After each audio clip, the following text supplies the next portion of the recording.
Je suis en train de préparer mon voyage de San Carlos à Loreto. Puis je voulais peut-être juste vous partager un peu là, mes façons de faire là, par rapport à ça. Alors évidemment, c'est ma façon à moi de faire ça. Ça fait 10 ans, là, la plupart des... Si vous me connaissez, ça fait 10 ans que je vis sur mon bateau. Je fais de la voile depuis toujours. Donc je suis familier avec mon bateau. Ça fait aussi 4 ans que je suis dans la zone de la mer de Cortez où je navigue de façon intense. Donc je connais bien le secteur. Mais je vais vous montrer en gros ce que ça veut dire pour moi faire ma planification de voyage, ma planification de météo. Donc, j'ai regardé rapidement les données météo. Je vais avoir des vents du sud. Donc, je suis pas habitué à ça parce que normalement, je fais ce voyage-là un peu plus tard dans la saison où est-ce que les vents sont du nord. Je vais vous montrer juste la zone de navigation un peu. Donc, vous voyez, on a Los Angeles qui est ici.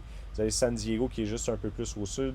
Tout ça en Arizona est là. Tout ce qu'on voit ici, c'est le golfe de Californie.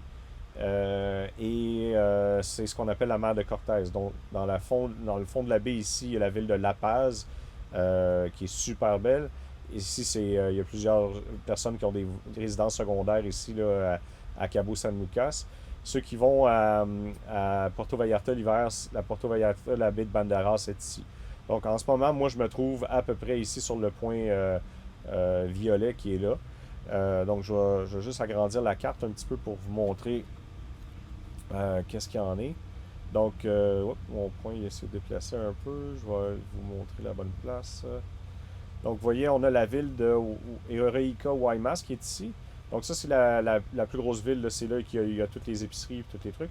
Juste un peu plus au nord, il y a la baie de... Je vais tasser mon point. C'est la baie de San Carlos. Où est-ce que ça fait... Bon, ça fait un bout de temps que mon bateau y est là. J'ai eu quelques petits problèmes de moteur.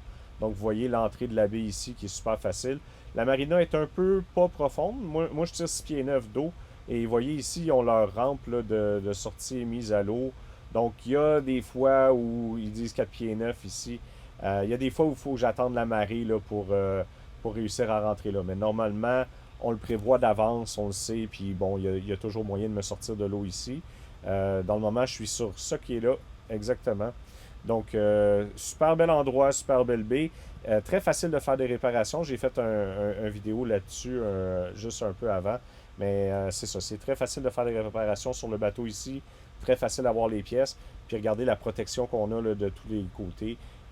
Dans le moment, le vent vient du sud, donc on a un petit peu de vent qui réussit à rentrer puis nous faire des vagues un peu dans la baie, mais rien de très dramatique. Là. C'est très calme quand même. Donc, vous voyez, c'est la distance à ma destination. Ultimement, ma destination finale, ça va être la ville de Loreto. Je vais vous montrer, c'est juste un peu plus au sud ici. Donc, on a l'île de Coronado ici, l'île Carmen qui est là. Et ça, c'est la ville de Loreto ici, qui est super belle. C'est un de mes endroits préférés dans la mer de Cortez. Ici, sur l'île de Coronado, à l'ouest, il y a une colonie d'otaries qui est là. Il y a souvent des baleines bleues qui viennent. La saison des baleines bleues ici, c'est de janvier à début mars environ. Là. Il y a une population de baleines bleues qui viennent, dans le fond, se nourrir ici. Il y a des rorquals communs qui vivent ici aussi à temps plein et des orques épaulards. La marina principale de la région est juste en face de Isla Danzante, qui est un parc national. Donc ici, on a l'ancrage principal là, de Isla Danzante, qui est super beau. Et juste en face de là, on a la marina de Puerto Escondido.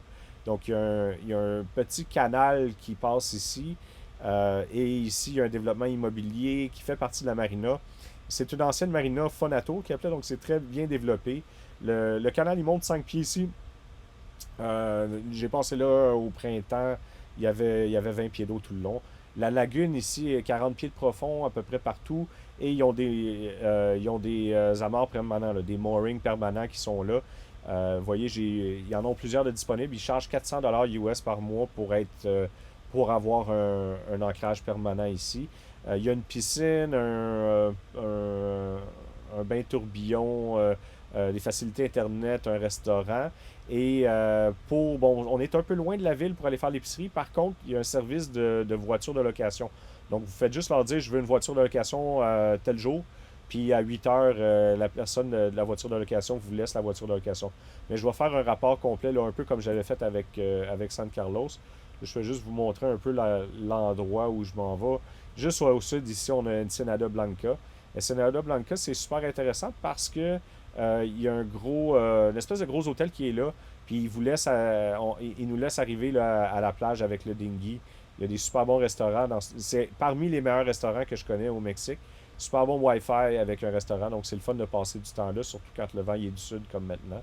La délimitation que vous voyez ici, c'est parce que c'est un parc national aquatique. Là. Ça, c'est des zones délimitées là, où est-ce que National Marine Park, vous voyez, c'est protégé. Donc, c'est ultimement là que je vais arriver. La raison pourquoi je m'en vais à Santa Rosalia, normalement, je suis jamais allé à Santa Rosalia, ça va être la première fois. Donc, ça m'intéresse de le voir d'un côté. De l'autre côté, c'est que le vent, il est franc-sud. Fait que, vous voyez, là, je m'en vais. Moi, je suis ici. Donc, ma destination que je veux aller, c'est Loreto, qui est là. Donc, je m'en vais presque franc-sud. Et les vents sont franc-sud. Donc, ils seraient directement contre moi. Donc, je pense que c'est une meilleure option pour moi de me mettre avec un très bon plein, voir un vent de travers, aller à Santa Rosalia où je suis jamais allé, aller voir ce que ça a l'air un peu. Puis ensuite de ça, je vais descendre la côte. Évidemment, je vais faire un peu plus de distance comme tel, sauf que j'ai plusieurs options d'ancrage. L'autre problème que j'ai, c'est que je vais être encore solo sur ce voyage-là. Vous voyez, c'est que d'ici à là, on a 128 000, 130 000. Mon bateau fait environ 150 000 par 24 heures, donc ce voyage-là, c'est un peu moins que 24 heures, mais en ligne droite, évidemment. Donc, je veux pas. Si j'ai à me battre contre le vent, ça veut dire que c'est un voyage de 48 heures où est-ce que, ben, il faut que je maintienne une watch en solo. Ça devient un peu difficile à faire. Tandis qu'en allant à Santa Rosalia, comme ça, vous voyez, c'est 83 000. Donc, encore là, on prend mon 150 000 par jour, soit 75 000 par 12 heures environ. Par planification, évidemment, c'est jamais exactement ça. Mais là, j'ai 13 000 de plus à faire, donc on calcule un 2 heures de plus. Donc ça, c'est un voyage de 14 heures, ça se gère très bien. Puis ensuite de ça, en descendant ici le long de la côte, vous voyez que j'ai plusieurs options là, pour aller m'ancrer puis me reposer en descendant doucement vers le Loreto. Ça va être un voyage un petit peu plus long, mais en même temps, ça va me faire voir une partie de la côte que j'ai pas vue encore. Donc, évidemment, mon bateau est tout prêt. Le bateau, le plein de diesel est fait. Mes tanks d'eau sont pleins aussi. Mon système électronique fonctionne tout bien. Mon entretien moteur est fait.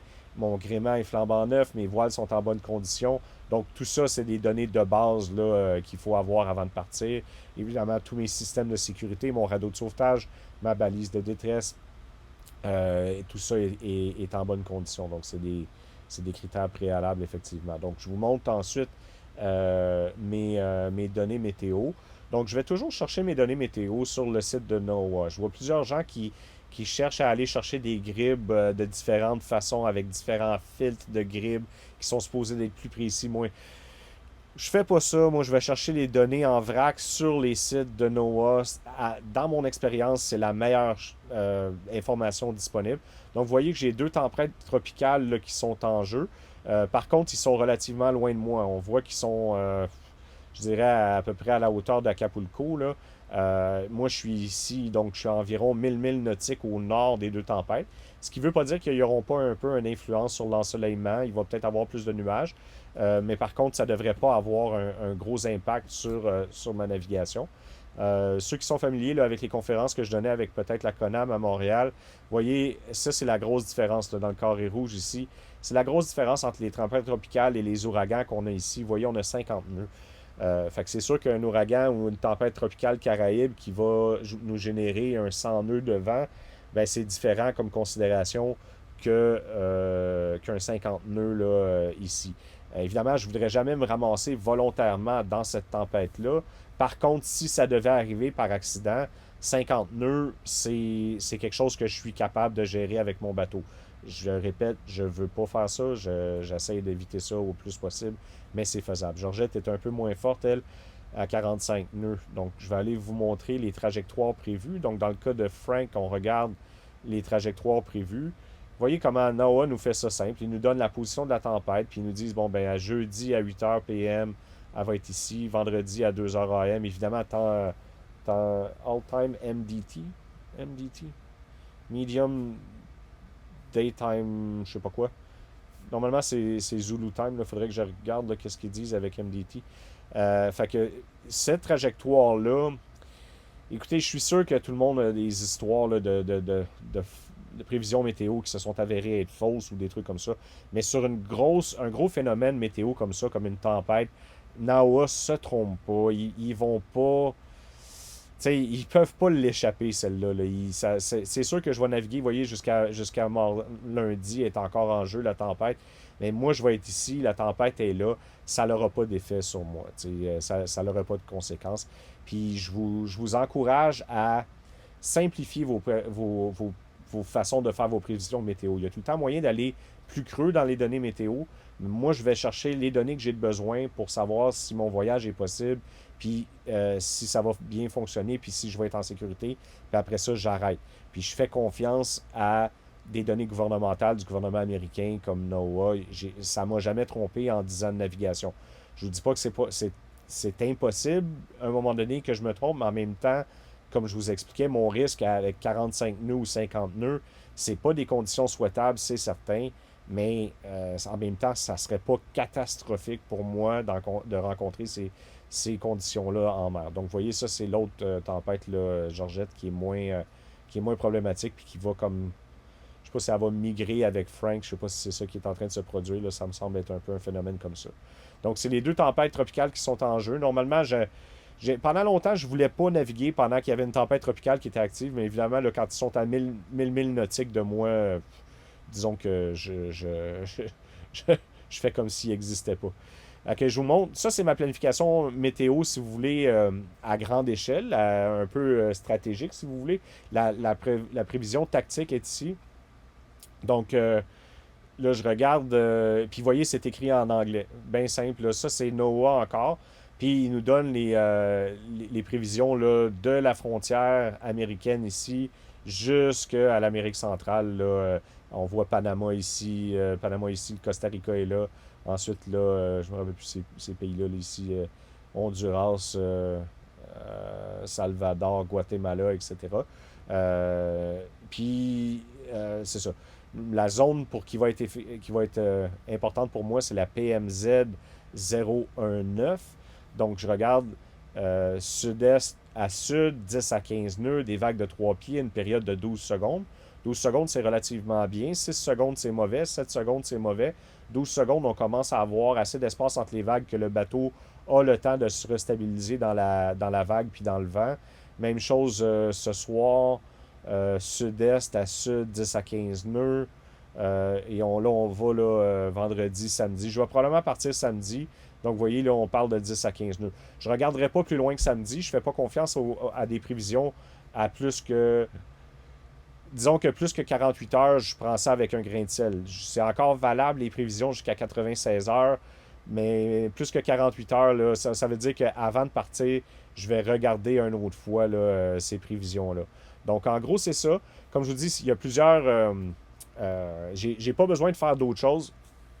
Je sais que c'est ce genre de conditions-là que je vais rencontrer. Maintenant, il faut tout le temps comprendre, est-ce que c'est possible que je vois plus que 15 nœuds de vent dans ma navigation? C'est très possible parce que faut pas oublier que, regardez la zone ici, là, on parle de 100 000 de large, donc c'est environ 200 000 de long. Donc on parle de 200 par. On parle de plus que 100 000. C'est plusieurs milliers de milles nautiques carrés, là. Donc, est-ce qu'il y a un orage qui va se pointer là à un moment donné ou que je suis en train de naviguer? C'est certain. Donc, moi, je dis aux gens, faut que vous sentiez que vous êtes confortable avec votre bateau jusqu'à 50 nœuds. Si vous n'êtes pas certain d'être capable de vivre avec 50 nœuds, ce genre de passage-là, à grande distance comme ça, qui va durer 14 heures, 20 heures, 24 heures, des fois 48 heures, ben, commencez par faire des navigations un peu plus proches de votre marina. Habituez-vous avec votre bateau, puis bâtissez votre confiance avant de vous lancer dans des passages plus grands que ça. Parce que, évidemment, en pleine nuit, de frapper un grain, un orage, puis qu'on va se ramasser avec 40 nœuds de vent ou 45 nœuds de vent en pleine nuit, si on n'a pas parfaitement confiance en notre bateau, en notre façon de le gérer, ben ça devient pas agréable, puis ça fait en sorte que c'est ça qui fait que les gens, des fois, finissent par avoir peur, puis on finit par mettre le bateau à vendre, puis s'en aller ailleurs. Donc, c'est mes réflexions de planification pour ce voyage-là. Je vais vous faire un rapport de voyage quand je vais arriver à Loreto pour voir comment ça s'est passé. Puis normalement, il ne devrait pas avoir d'imprévu. Alors, à la prochaine.